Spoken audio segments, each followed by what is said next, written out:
तो उसकी गति दूनी हो जाती है। सोने पर 1 मिनट 1 सेकंड में अगर 3 बार श्वास लेते हो तो सोने पर उसी 1 सेकंड में 6 बार श्वास निकलेंगे। और कहीं धोखे से आपने क्रोध कर लिया, क्रोध, तो उसी 1 सेकंड में 9 बार श्वास निकलेगी। उसकी 3 गुनी रफ्तार हो जाती है। और अगर कहीं काम विलासना में आप लिप्त हो गए तो उसी में महाराज 1 सेकंड में 12 बार वही श्वासें निकलेंगी। चतुर्गुणा।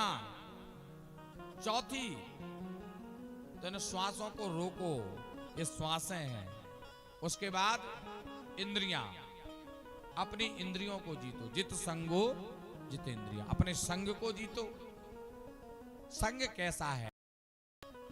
संतों का संग है कि उपद्रियों का संग है? कहते ना, संगत ही गुण उपजे और संगत ही गुण जाए। भाई रोज रोज आप दारू वाले के पास बैठोगे तो एक ना एक दिन आपका मन ललचा जरूर जाएगा। रोज रोज आप जुआरी के पास बैठोगे तो एक ना एक दिन जुआ खेलने की इच्छा आपकी जरूर होगी। संगति का असर आप पर जरूर पड़ेगा। संगत ही गुण उपजे और संगत ही गुण जाए, ये संगति का असर है। बोले महाराज संगति, हाँ, संग अच्छा होना चाहिए। अगर आपका संग संतों का है, लोग कहते महाराज संगत से क्या होता है? चंदन विष व्यापत नहीं, लटके रहता भुजंग। लेकिन पहले चंदन बनने के लिए बहुत कुछ खोना पड़ता है। चंदन ऐसे ही नहीं बन जाओगे। चंदन बनने के लिए भी तुम्हें त्याग करना पड़ेगा। चंदन बनने से पहले आपको बहुत कुछ छोड़ना पड़ेगा। चंदन सहजता में खड़ा नहीं होता है। चंदन कहां होता है? पर्वतों पर, संसार से दूर, जंगलों में। चंदन समाज में नहीं मिलेगा। इसी प्रकार से चंदन बनने के लिए पहले सत्संग करना पड़ेगा। इंद्रियों को जीतो। ये इंद्रियां हैं, ये 10 इंद्रियां हैं, 5 कर्मेंद्रियां और 5 ज्ञानेंद्रियां। इन इंद्रियों को जीतो। ये इंद्रियां भागती हैं। रसना है, रसना को स्वाद का आभास है, ये स्वाद के लिए भागती है। और जब ये बार बार ललचाए स्वाद के लिए, इसको इस जिब्या में महाराज नोच लो इसको। क्यों? क्योंकि अरे तू संसार के स्वाद के लिए नहीं बनी है, तू सिर्फ भगवान के भजन के लिए बनी है। ये संसार का नियम है, शरीर का काम है। कान सुनते हैं, नाक सूंघती है और जिब्या व्यर्थ ही बातें करती है संसार की। व्यर्थ। और तेरा जीवन यूं ही बीत जाता है।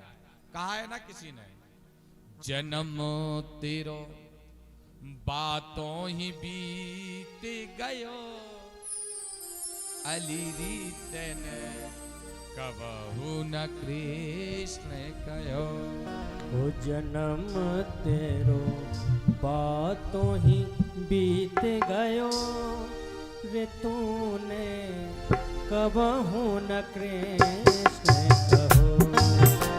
जन्म तेरो बातों ही बीत गयो, रे तूने कबहू न कृष्ण कहो। जन्म तेरो बातों ही बीत गयो, रे तूने कबहू न कृष्ण कहो।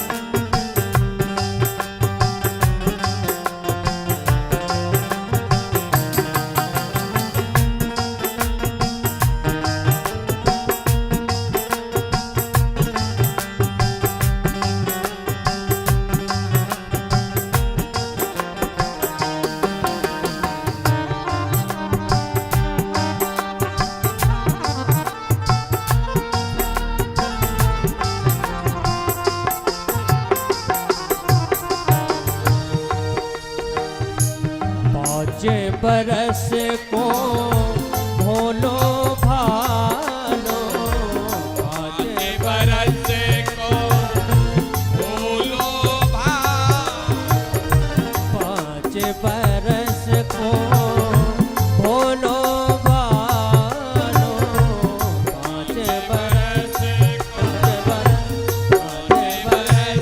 को भोलो भालो।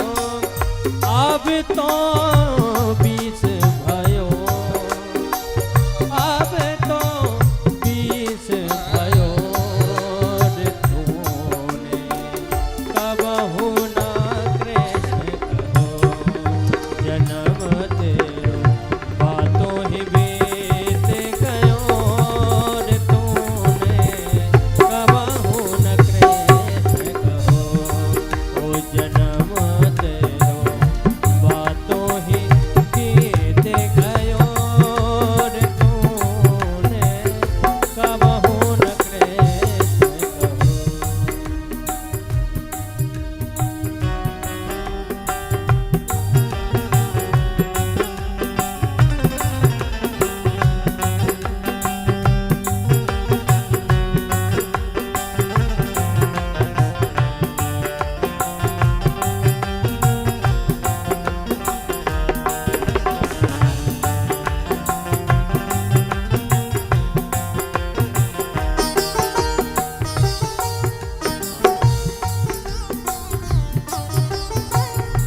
मकर 25 माया के कारण, मकर 25 माया के कारण, मकर 25 माया के कारण, मकर 25 माया के कारण, देश विदेश गयो रे तूने कबहु न कृष्ण कहो, जन्म तेरो बातों ही बीत गयो रे तूने कबहु न कृष्ण कहो, जन्म तेरो बातों ही बीत गयो रे तूने कबहु न कृष्ण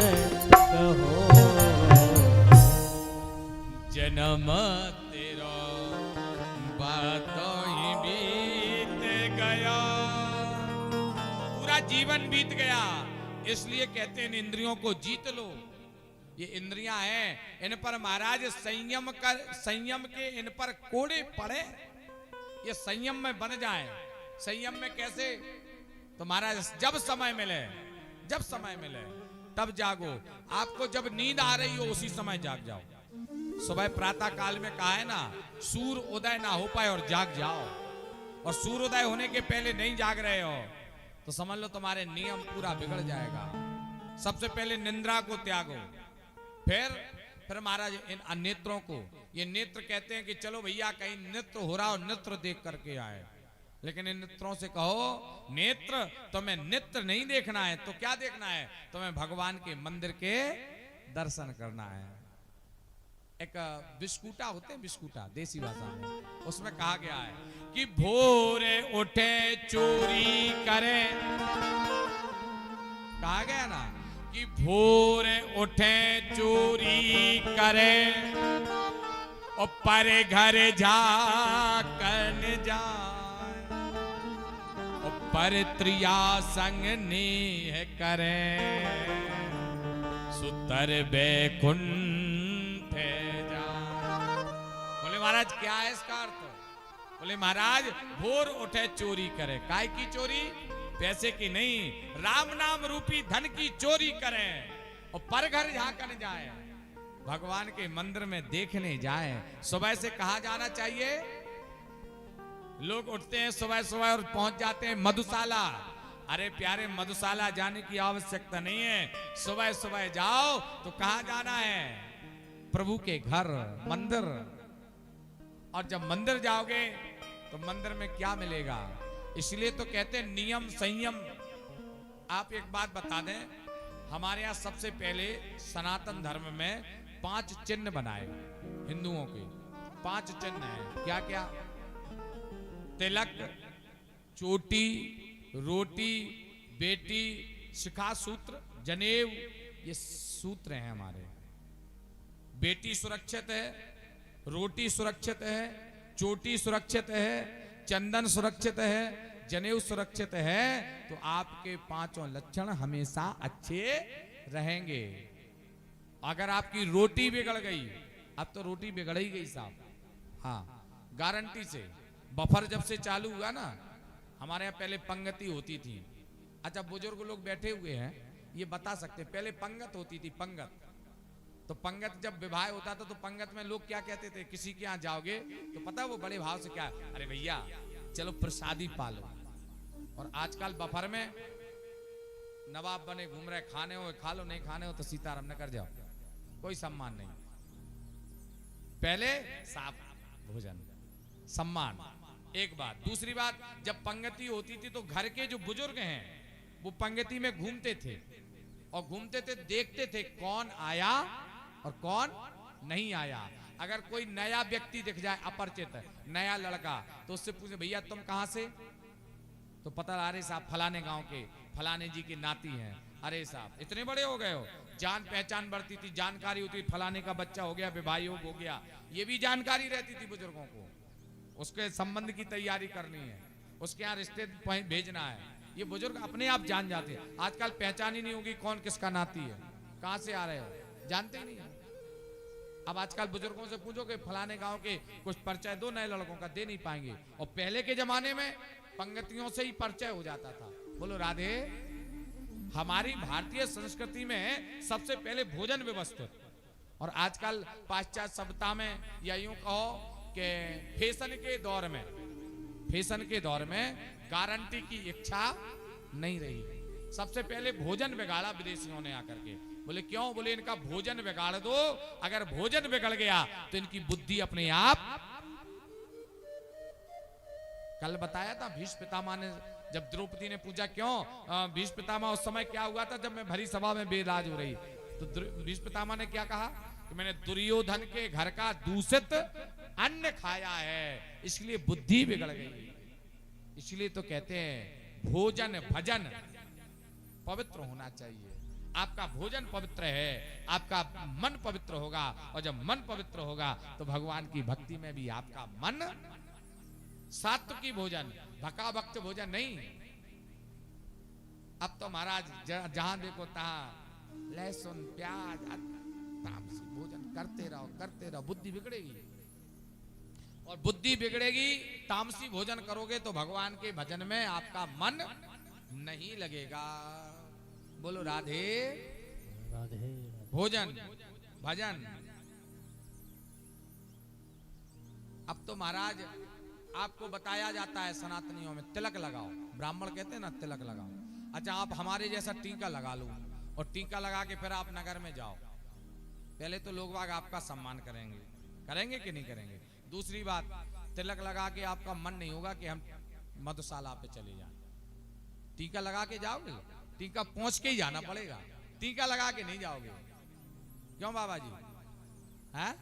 टीका लगा के जाओगे क्या? टीका पहुंचना पड़ेगा फिर आपको, अगर उधर जाना है, नहीं तो टोक देंगे, अरे कहां जा रहे हैं, क्या कर रहे हो। तो ये भेष का भी बड़ा आनंद है, ये तिलक आपको शिक्षा दे रहा है। टीका लगाओ, अपने आप जीवन में सुधार आ जाएगा, आपका मन ही नहीं होगा गलत जगह पर बैठ। टीका लगा करके, त्रिपुंड लगा करके आप ताश नहीं खेलोगे। बोलो राधे। टीका मिटाना पड़ेगा, ये टीका का प्रभाव है, तिलक। इसलिए तो कहते हैं शिखा सूत्र होना चाहिए, जनेऊ होना चाहिए, तिलक होना चाहिए। यही तो जीवन का परिचय है। और जरूरी नहीं कि पंडित जी ही लगाए, पंडित जी ने ठेका नहीं ले रखा, सबको लगाना चाहिए। तिलक सभी के शिखा होनी चाहिए, सभी को जनेऊ पहनना चाहिए, सनातनियों का धर्म है। शिखा सूत्र नहीं बांधोगे, चोटी नहीं रखोगे, आपका एंटीना ही नहीं है, सिग्नल कहां से पकड़े हुए हैं? कहते ना लोग कहते महाराज ये तो एंटीना है। बात सही है, ये एंटीना है। और पुरुषों को और कहीं बाल रखने ही नहीं चाहिए। शिखा के अलावा पुरुषों के मस्तक पर बाल नहीं होना चाहिए। हमारे गुरुदेव बताते हैं कि अगर आप कोई पूजा पाठ करो, यज्ञ करो, तो पुरुषों के बाल बनवाए जाते हैं। बाल बनवाए जाते हैं, छौर कर्म होता है हमारे यहाँ, या कोई खत्म हो जाए तो पुरुषों के बाल बनवाए जाते हैं। बनवाए जाते कि नहीं बनवाए? क्यों क्यों बनवाए जाते हैं पुरुषों के बाल? इसलिए बनवाए जाते कि पुरुषों के बालों में अधर्म का वास होता है। पुरुषों के केसों में किसका वास होता है? अधर्म का। इसलिए जब भी कोई हमारे यहाँ अनैतिक कार्य हो जाता है तो सबसे पहले पुरुषों के बाल बनवाए जाते हैं। इनमें पाप बसता है। अच्छा, देवियों के बाल नहीं बनवाए जाते, देवियों के बाल नहीं कटवाए जाते। सौभाग्यवती स्त्री को तो कभी बाल नहीं कटाना चाहिए, लेकिन क्या करें महाराज, आजकल की लड़का बिटियां जब तक भी लच्छे नहीं लटके आगे फैशन में वो एक सुंदरीकरण व्यवस्था हो गई, और सुंदरीकरण व्यवस्था पे उनके हैप्पी कट बाल जरूर होंगे। और बंदरिया बन के आती हैं, क्या बन के आती हैं? बंदरिया, बाल कटवा देती हैं। देखिए, आपको हकीकत बात बता रहे हैं, सनातन धर्म की पद्धति में सौभाग्यवती स्त्री अगर केस कटाती है तो महाराज धर्म की क्षति होती है, क्योंकि देवियों के केसों में धर्म का वास है। हम झूठ नहीं बोल रहे हैं, सत्य कह रहे हैं। कैसे? इतिहास बता रहे हैं। द्रौपदी के केसों को किसने पकड़ा? किसने पकड़ा? दुशासन ने पकड़ा। तो भगवान ने कौन सा अवतार धारण किया? क्या बढ़ाया द्रौपदी के वस्त्रों को? और देवकी के केसों को कंस ने पकड़ा तो कौन सा अवतार भगवान का हुआ? रथ से केस पकड़ के ही तो नीचे पटका, तो भगवान का कृष्ण अवतार हुआ। और जब द्रौपदी के केसों को पकड़ा तो भगवान का वस्त्र अवतार हुआ। और जब सीता जी के केसों को रावण ने पकड़ा तो भगवान का राम अवतार हुआ। भगवान ने राम कब बने? क्रोधमय राम। भगवान राम, वाल्मीकि रामायण जब पढ़ोगे तो राम जी जितना क्रोध किसी को नहीं आया। कब? जब युद्ध हुआ तब। अच्छा, बिना क्रोध के तुम बाण चला लोगे? तुम सौम्य हो। राम जी को क्रोध आया, लेकिन तुलसीदास जी ने कहते ना कि सूर्य अनेक फिरे कर्मागत, पे पद सूर्य सुस्वाद कहां, ताल मजीरा बजाती फिरे, पर मीरा मतवारी सी चाय। सिया राम कथा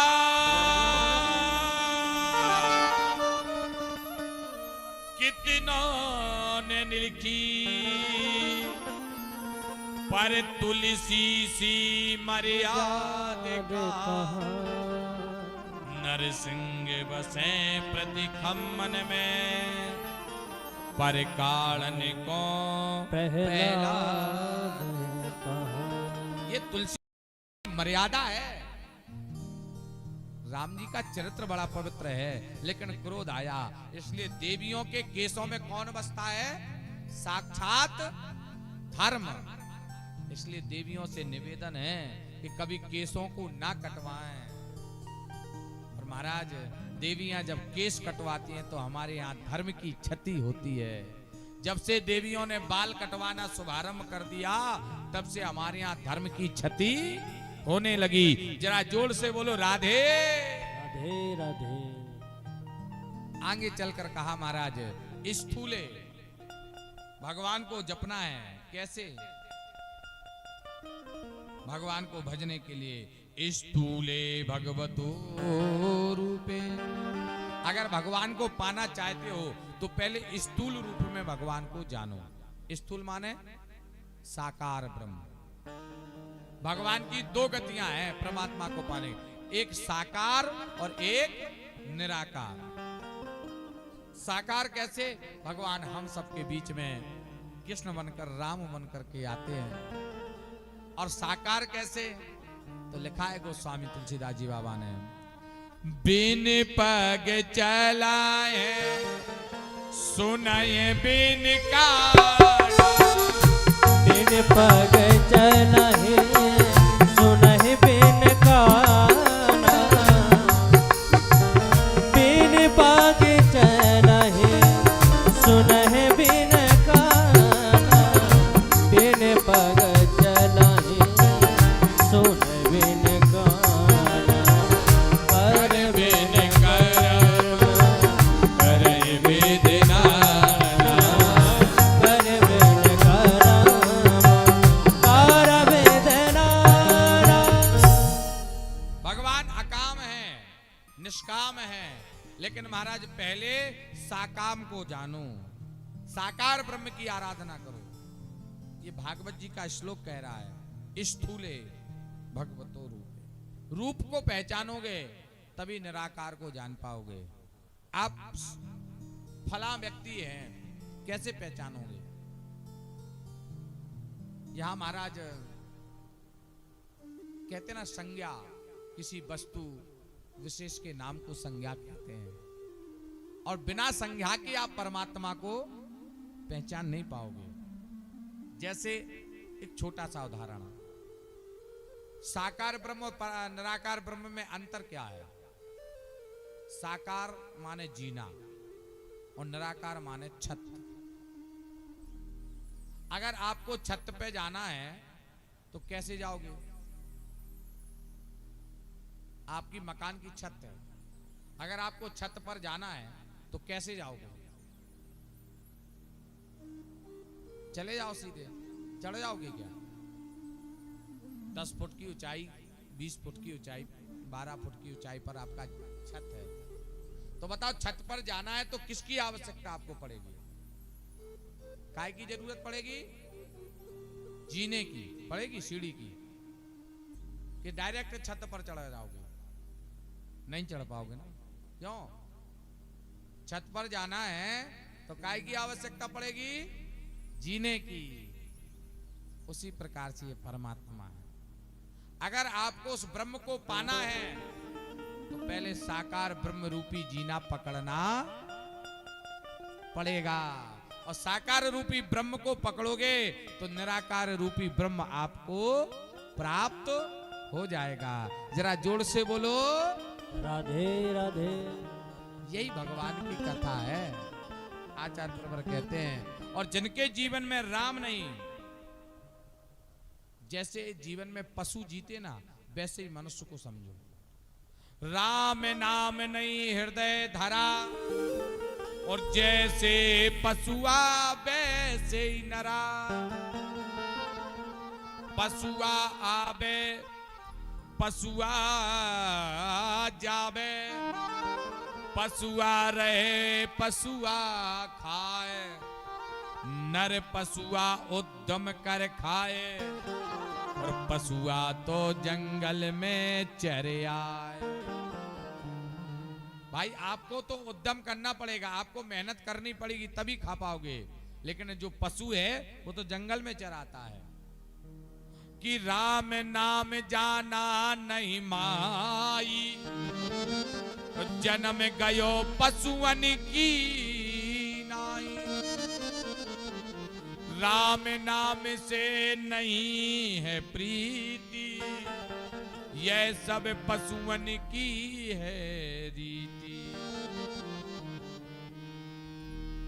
ये जीवन पशुओं की भांति व्यतीत हो रहा है। पशुओं की तरह हम खाते हैं, फिर जागते हैं, फिर सो जाते हैं, उद्यम करते हैं, मेहनत करते हैं पैसे के लिए, पेट उदर पूर्ति के लिए, लेकिन कभी उद्यम नहीं करते भगवान को पाने के लिए।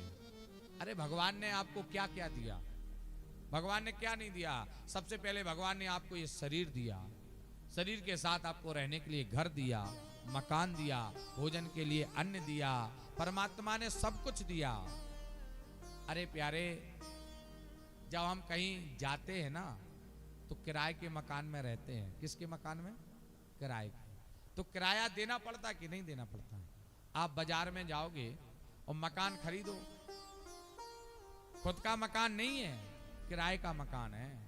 अच्छा आप ये बोलो महाराज हमने तो खुद बनवाया है, हमारा खुद का मकान है। कैसे है आपका खुद का मकान? लाइट का बिल आपको देना है, हाउस टैक्स आपको देना है। बाजार में रहते हो टैक्स लगता है कि नहीं? हाउस टैक्स लगता है, नगर पालिका में रहो, लेता है कि नहीं लेता? तो आपको चाहे स्वयं का मकान बना लो, चाहे कुछ भी, ये सब किराए का है।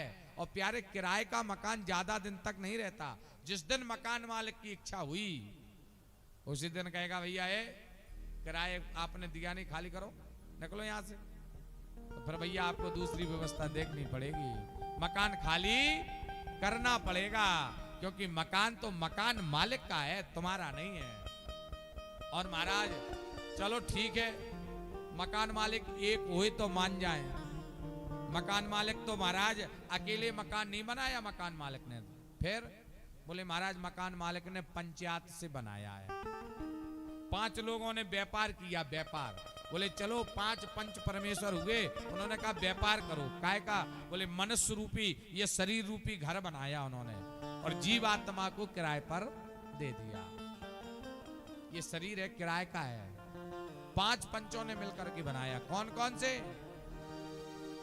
चिति जल पावक गगन समीर, चित जल पावक गगन समीरा, चित जल पावक गगन समीरा, चित जल पावक गगन समीरा, पंचर चित अधम शरीरा, पंचर चित अधम शरीरा।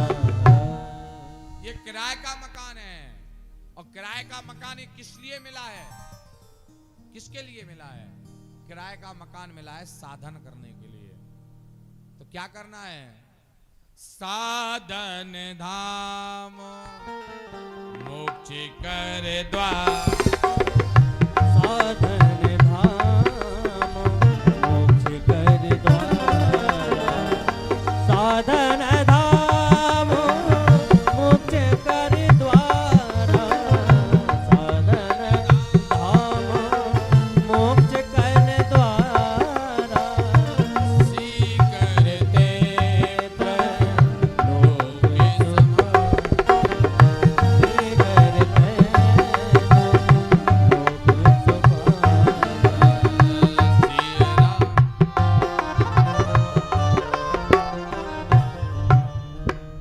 साधन का धाम है। जितना साधन कर लोगे उतनी व्यवस्था आपकी लग जाएगी। लेकिन साधन तो करते हैं हम और आप, काय का साधन करते हैं? संसार में साधन तो करते हैं, लेकिन उदर पूर्ति का साधन देखते हैं, लेकिन भगवान का साधन नहीं करते। ये शरीर दिया, उसकी भक्ति हम नहीं करते। आचार्य प्रवर श्री सुखदेव जी महाराज से परीक्षित जी महाराज ने पूछा, आगे बड़ा सुंदर प्रसंग आने लगा। तृतीय स्कंद की कथा आई। प्रथम स्कंद में महाराज भागवत जी के 10 लक्षण हैं। कितने लक्षण हैं? 10। भागवत जी के 10 लक्षण बताए। कौन कौन से? तो प्रथम स्कंद में जो कथा आती है महात्म के बाद, तो प्रथम स्कंद में है अधिकारी, दूसरे में है साधन, तीसरे स्कंद को कहते हैं सर्ग, चौथे में विसर्ग, और महाराज पंचम स्कंद में स्थान, षष्ठम स्कंद में पोषण, सप्तम स्कंद में उड़ती, अष्टम स्कंद में मनमंत्र, नवम स्कंद में ईशानु, दसम स्कंद में निरोध, एकादश स्कंद में मुक्ति और द्वादश स्कंद में आश्रय। ये भागवत जी के लक्षण है, 10 लक्षण। तो तृतीय स्कंद में कथा आती है। यदा तु राजा स्वासुताना साधुन पुष्पणा धर्मेन विनष्ट दृष्टि भृतु विशिष्ट सूतना विबुदान प्रवेश लक्ष्य भवेन तथा।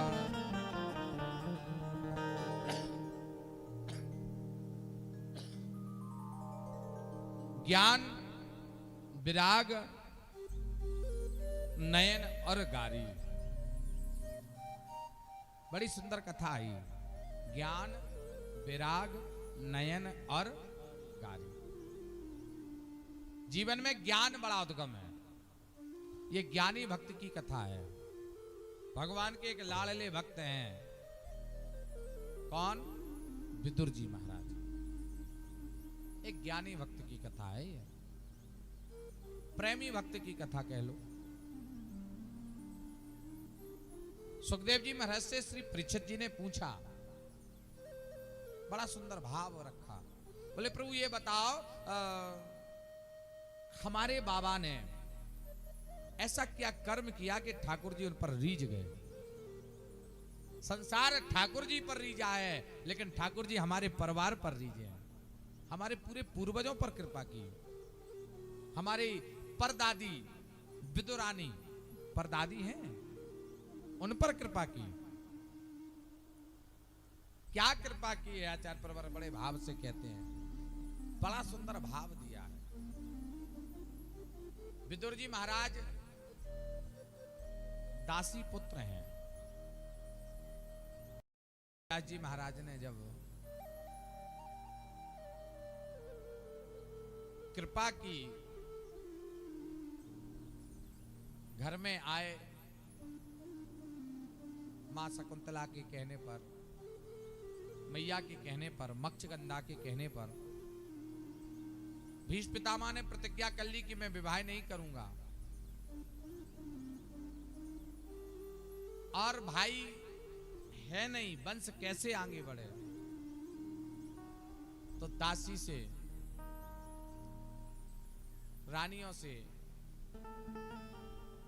अंबा अंबिका, अंबा और अंबिका,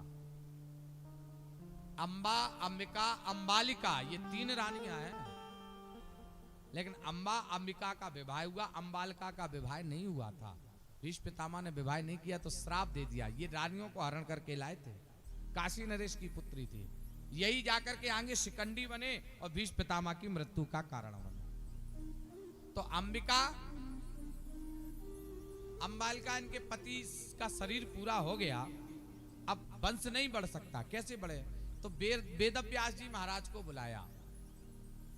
मक्षगंधा के पुत्र हैं वेदव्यास जी महाराज। और मक्षगंधा कौन है? पाराशर जी की पुत्री। और देखिए समय का बलिहार, बिहार किया पाराशर जी से, उसी पुत्री पर मोहित होकर के। शरीर से मक्ष की गंध आ रही थी, लेकिन उस गंध को दूर कर दिया। जल का कोई दोष ना लगे तो काई उत्पन्न कर दी जल में। और महाराज संसार ना देखे तो धुंधलापन कर दिया, चारों तरफ कोहरा। और उन्हीं पाराशर जी के पुत्र हुए श्री वेदव व्यास जी। और आज मां को आवश्यकता पड़ी वंश को आगे बढ़ाने के लिए। शांतनु मैया, शांतनु जी महाराज की संतान आगे कैसे बढ़े, वंश कैसे बढ़े? तो महाराज वेद व्यास जी को बुलाया तो दृष्टिपात से गर्भ हुआ।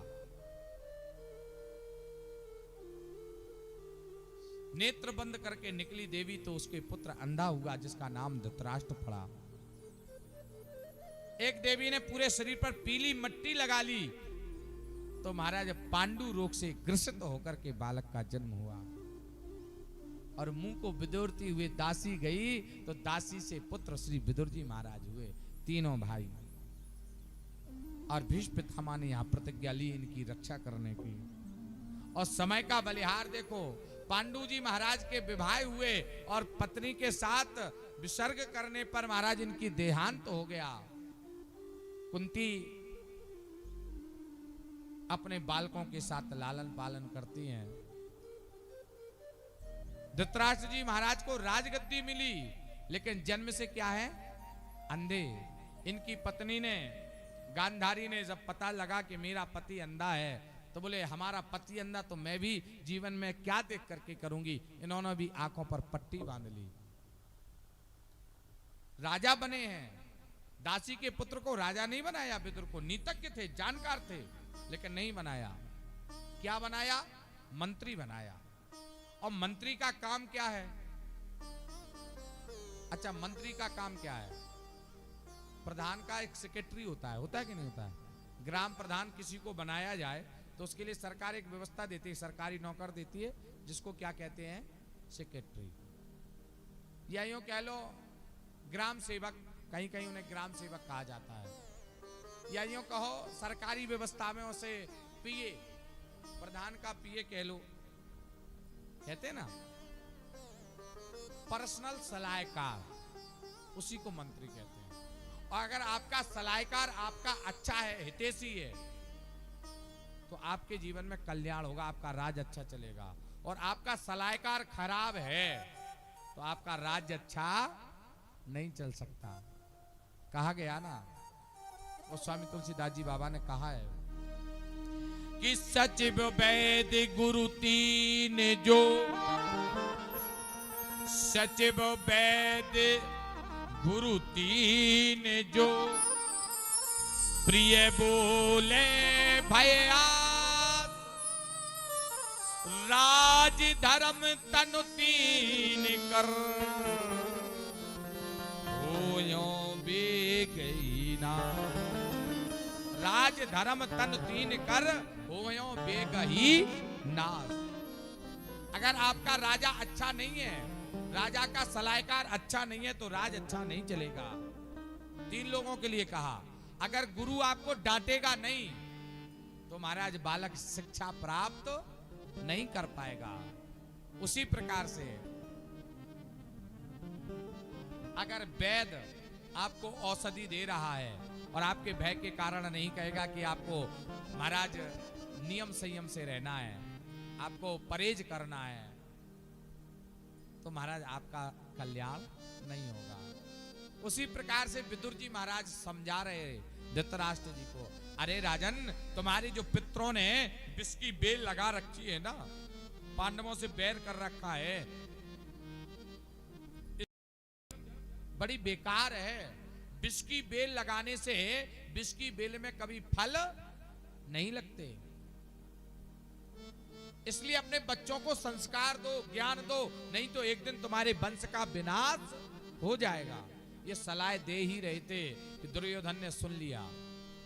क्या कहने लगा? रे विदुर, पहले काका कह के संबोधित करता था, लेकिन आज क्या कहता है? अरे विदुर, तुमने मेरे पिता को मेरे खिलाफ भड़का दिया, तुम्हें शर्म नहीं आती?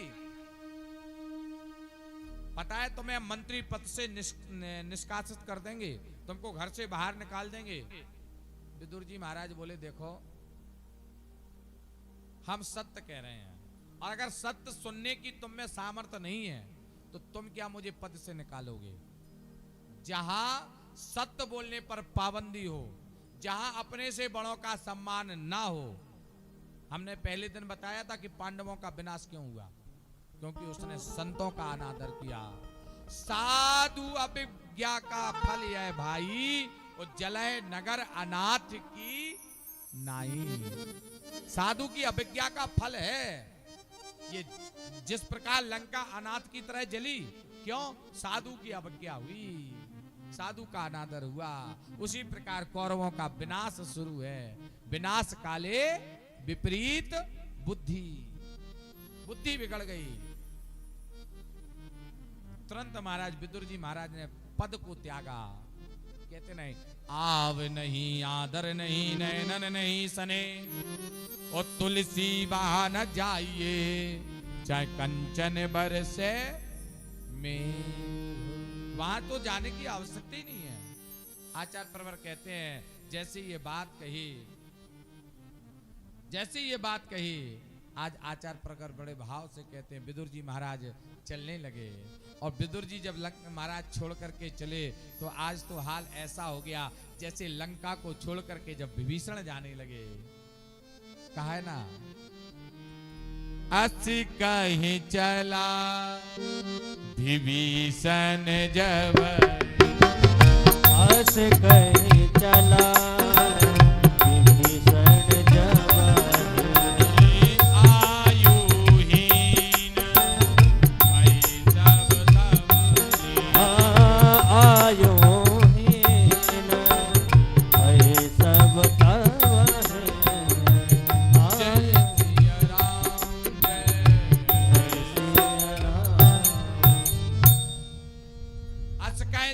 विभीषण जब ही आयुहीन भय सब तब ही।